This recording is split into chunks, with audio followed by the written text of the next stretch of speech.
Hey guys, welcome back to the channel. So I recently borrowed this Nikon FE from a friend and I decided to pop some black and white film in it as I don't normally shoot a lot of black and white and I thought it might be fun to share the photos with you.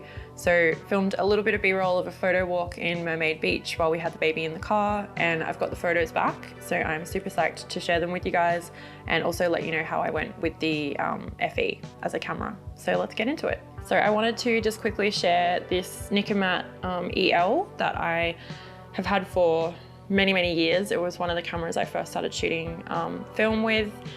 It's a lot heavier than the FE. It's got a different lens on it to what I used back in the day with it. Unfortunately, the electronics have died in it and it's stuck at like 1/25th of a second shutter speed, which I could live with, but it's not ideal, so I don't really use it anymore. Nikkormat was like the consumer version of Nikon, so still really good cameras.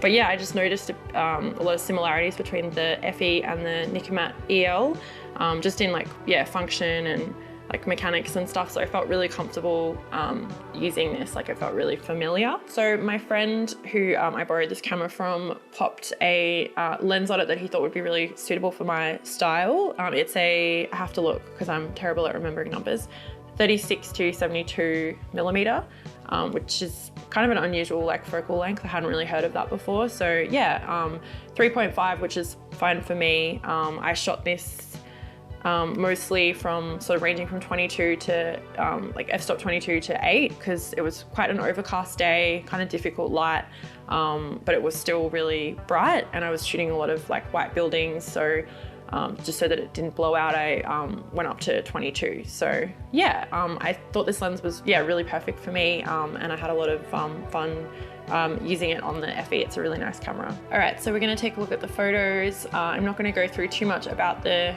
Nikon FE as I don't like being too technical on the channel, and I always feel like I'm a bit clumsy when I'm talking about that stuff because it's just not what I'm super passionate about, I guess. But yeah, I did really enjoy using the camera and it was a little bit of a different sort of shooting experience than with like my point and shoot or my 90s plastic SLRs. So let's get into the photos and talk about the film that I used. So I used Ilford's XP2 Super 400 film. This film can be processed in C41 chemicals, which is really awesome because, you know, if you have a lab that you normally get your color negative film processed at, you can just take it in there and you don't have to find like a more boutique lab or send it away to get, you know, hand developed or whatever. So I do like that about it because I am very impatient. My mother-in-law actually bought this film for me when I was pregnant, so I've had it for a long time. And yeah, I don't shoot a lot of black and white film, but I do really like it. It's just that I love color. And my sort of area lends itself to color a lot, but I do really like black and white. So we went for a drive to Mermaid Beach, which is a really like beautiful location. We actually used to live around there, and yeah, it's really lush, but the photos I got there kind of, because it was really overcast and it was black and white, made it look totally different to what it actually looks like, which I thought was really cool. So yeah, I jumped out of the car. I got a couple of building shots that look kind of brutalist almost, which is totally the opposite of what Mermaid Beach looks like. But I think that's really cool. Yeah, so got these 3 building shots here. I really like the lines and the shadows. The sky was pretty much completely covered in clouds. This building here is a building I have shot a lot, only on color, never on black and white, so I thought it might be interesting. I love this old like Arvin like sign. It's one of the old like apartment blocks on that street that's still sort of standing and hasn't been knocked down for, you know, in favor of a high rise. So I got a couple of different angles of it. I do like this first one here, this like front on one, just the composition. I love like the trees in the bottom half. Just look really nice. And yeah, the sign's just so cool, and I think it's really important to document these sorts of buildings and these signs because eventually they will go. I did have to, in editing these photos when I got them back from the lab, I did have to bring down the saturation quite a lot because there was a real sort of like magenta cast almost. I'm not sure if that's a normal characteristic of this XP2 film. If anyone knows, you can comment below. I did Google it a little bit. But yeah, once I brought the saturation down, it was looking more like black and white film. This shot here is my favorite on the roll. It's, yeah, just really clean, perfect moment. I'm doing really well with like birds lately sitting on stuff. So yeah, just like it's perched on the top of the building, like on the corner of the building, and then the palm trees are just coming in on the top. Yeah, and I just think this is just such a perfect photo and really suits black and white. Like if I'd have got it in color, I don't think I would have liked it as much. This tight crop of this building here, I really like. Yeah, just a lot of texture on the wall, and then the breeze blocks make a nice pattern. So yeah, again, I think I probably wouldn't shoot this in color. Things really change when you're shooting black and white, and I think it's really good to sort of regularly shoot both. I got a landscape one here, not like in love with this photo, but again, I'm sharing like all of the photos from the roll with you. Doesn't mean that I think they're all amazing, but yeah, I was happy I got a few bangers. There's another cool one here of a sign on an apartment block. I have shot this before in color as well, like a really tight crop, and it sort of looked like a postcard. But yeah, I probably don't like this in black and white as much, but I just couldn't help myself because I love those old signs. So yeah. It's funny when you're shooting black and white, it's totally different. Like buildings that I normally would definitely not shoot because they just don't look interesting.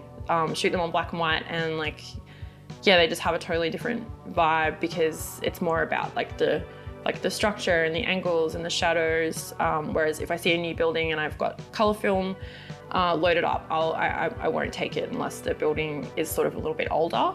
So the next set of photos is one of my favorite buildings on this street. I have shot it a lot before, and yeah, I really like it in black and white. It looks really cool. I got lots of different angles of it, and a couple of different exposures as well. Yeah, just like the curved edges are really nice. And I got a lot of power lines in all of these photos, which I think really adds some, you know, some line and some structure to your photos, like compositionally. This shot was taken in the bathroom, so I went down to like f-stop 3.5 for this one. I did try and take one further in the bathroom, but yeah, it just wasn't reading for like that low light. So yeah, I took this one a little bit closer to the door because I was getting some natural light coming in, as well as the like fluorescent lights. Yeah, it looks really cool. I love a good bathroom shot. I really like this one too. When I brought down the like highlights a little bit, I was able to recover a lot of like texture on the wall. Yeah, and this one was looking really purple, especially in the green of the plants. But yeah, like I said, bringing down the saturation sort of tamed that. So yeah, I really like this one too, with the like the ivy growing up the wall and then like all the lines in the bottom. Yeah, I was just sort of able to get a lot of like really good compositions out of things that I wouldn't normally photograph, which I feel like black and white really lends itself to more than color. Like it's less about the subject when you're shooting black and white, and yeah, more about like, yeah, lines and like composition and shadows and like contrast, and you just all of a sudden start thinking about all these other things that you maybe wouldn't when you're shooting color. Like I do think shooting color can be a bit of a distraction almost. Again, like this one here, I love like the power lines coming across, like intersecting like that, and then yeah, the like sharp angles of the building just look really good. And because it was overcast, the sky is just like this block of white from the clouds. Same with this one, I got another little birdie on the power line, and yeah, this building looks super like brutalist. Got these ones of some like succulents. I just thought that the way they were placed like that, and then the like sort of gravelly like ground, and then the like wood chip just make for really nice like textures. I'm always looking for textures when I'm shooting black and white. It's another building shot here that looks pretty cool. This one I was trying to get like, there's a surfboard in the window. I don't know if you guys can see in the photo. It had some stickers on it, and I was trying to get that. I just thought it looked nice in the window, but it's got the reflection of the power line, which I don't mind, but it wasn't exactly, like didn't turn out exactly how I thought it was going to, but you know, that's just sort of what happens. And I still think it makes for like an interesting photo, like you're kind of looking, trying to figure out like what's going on. This one is another signed like building, one of the old apartment blocks. which is really nice. So those are the photos. Yeah, I had a lot of fun shooting that, and I think whilst I still really like this film, it's definitely not my first choice of black and white. I've shot HP5 before, which I know is a really popular Ilford film, and also some of the Deltas. I can never remember like all the names, but yeah, I think I like their true black and white film better, and if I have to wait a little bit longer, I think or send it somewhere else, I think it's worth it. So yeah, I just like really high contrast, like black and white normally. And also I did a video that you may have seen shooting Cine Still's BWXX film, and that is like, oh, amazing. I would definitely shoot that again. I pushed it to 800, so I'd like to see what it would look like pushed like further. Yeah, so that's kind of where I'm at with black and white. Again, it's not something I normally shoot, so it was a fun experience, and I hope you guys enjoyed seeing the photos. So this was my favorite photo from the roll. I'm thinking of adding it to my print shop, which I've recently started. I'm not sure if you guys are familiar with Darkroom Tech, the website. It's been really useful for putting together my print shop. They take like a small cut, and you don't have to pay for the site, so that's really cool. Really accessible to anyone who's just wanting to like start a print shop and see how it goes. That also leads me to Patreon, which I have just started. I've been thinking about it for a long time, and I finally got it up and running. I've got a couple of people on there at the moment, and thank you for supporting me. If you'd like to check it out, the link is also in the description. It's just one tier at the moment, just $3. Again, I wanted to make it like accessible for everybody. I'm posting on there daily at the moment, just with like updates and behind the scenes sort of exclusive posts, like letting people know what I'm up to and sharing photos that I wouldn't be sort of sharing anywhere else. And yeah, it's been really fun to like connect with like a smaller kind of audience. Also, I'm going to be doing voting polls on there, so you can vote on future like topics or episodes, and yeah, have your say in what you'd like to see on the channel. And I've also given out a discount code for prints and anything else that I do in the future that's available for purchase, like when I put together my zine. So yeah, it would mean a lot to me if you even just checked it out. Thank you for watching, guys, and I really appreciate all of the support so far with the channel. I'm really hoping this channel can grow. I'm really like overwhelmed with how well it's been going, and